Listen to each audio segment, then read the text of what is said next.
Welcome. In front of me is a Samsung Galaxy Tab A8, and today I will show you how you can enable and set up your Do Not Disturb mode.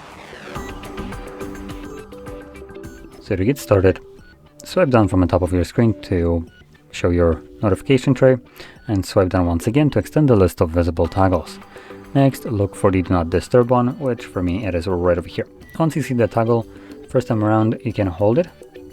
There we go. And it will take you to the settings. Here you have option to select things like hide notifications, allow exceptions, and here we have some exceptions that you can set to it for calls, messages, and so on. Also, we have the option to turn it on a schedule. If you want to, you can enable that here and click on the text itself to actually customize it, though you can only have one schedule, unlike other devices which allow you to have multiple. And obviously we have the turn on and off button, but you don't need to utilize this one, because when you want to manually enable it and disable it, you can just tap on the toggle itself and here, like so. So it's enabled and now it's disabled. So there we go.